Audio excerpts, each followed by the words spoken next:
This is Congressman Mac Thornberry. He's a Republican vice chairman of the House Armed Services Committee. Thanks so much for joining us, Congressman. You're welcome. What are you hoping to hear? What do you want to hear from the president on Wednesday? Well, I want to hear a clear articulation of what he thinks the goals are, his strategy is for achieving those goals, and what I really want to hear from the president is a reassurance that he's going to stick with it.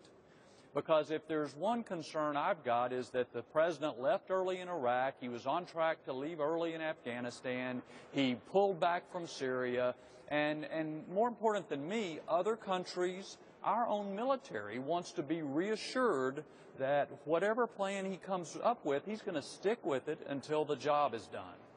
Did you hear that when you heard in his interview yesterday with Meet the Press? He's talking about defeating ISIS. He's talking about ultimately defeating ISIS. And obviously there appears to be some management of expectation of the fact that this isn't something that happens overnight or quickly at all. Did you hear that to a satisfactory degree? Well, it's certainly getting better. And the bipartisan criticism the president has gotten over the lack of strategy, lack of articulating what was at stake, I think is starting to sink in. But you're hitting on another key point. In addition to looking to see whether the president is going to stick with whatever course he lays out, the other question is he going to articulate a strategy for the broader terrorism movement around the world? If we're just looking at ISIS as an organization, we are ignoring the growth of terrorism in a whole variety of places. So what we need is it's like a virus.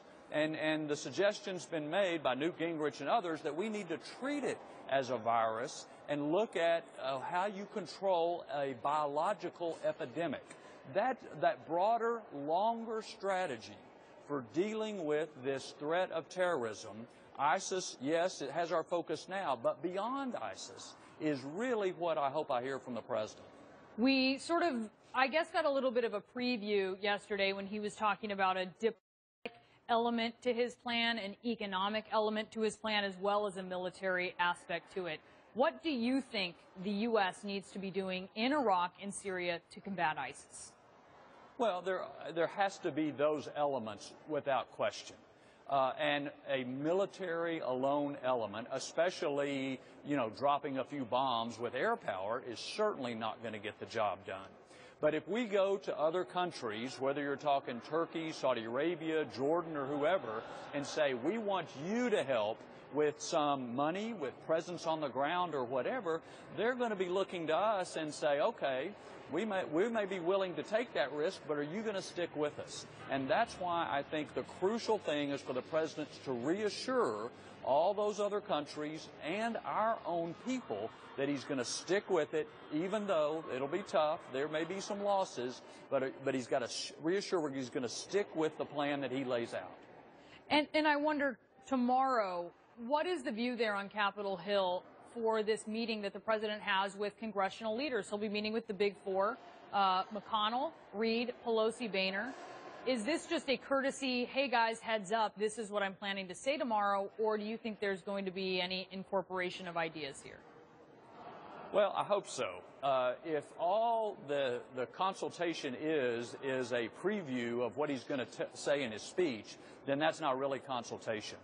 The key for success for the president here at home is that he's got to make this a team effort. That means reaching out to Congress in a way that he has not done before, certainly in the last several years. So he needs to listen as much as he needs to talk, and he needs to broaden it out beyond just the top four leaders because he's going to have bipartisan majorities supporting his strategy, and that's going to require some effort because there's a lot of questions about the president as a commander-in-chief. You're also a member of the Intelligence Committee. This is the week where we'll see the anniversary of 9/11. Are there any fears, and are you hearing anything about anything that could coincide with that anniversary? Well, there's always a heightened awareness, a heightened concern when we come up to the anniversary of 9/11. Certainly, ISIS poses unique challenges because of the number of Western passports that their members have and how easy it is for them to come here. So it's always a week of heightened awareness, but the truth is the number of terrorist threats that pose a threat to the United States is greater now than it was before 9/11/2001. We have more threats to watch, more dangers to be cautious of, and so a heightened vigilance, a heightened intelligence effort is really critical, not just this week, but in many, many weeks and months to come. Congressman, we'll be watching this speech along with you on Wednesday and waiting to see what comes out of this meeting.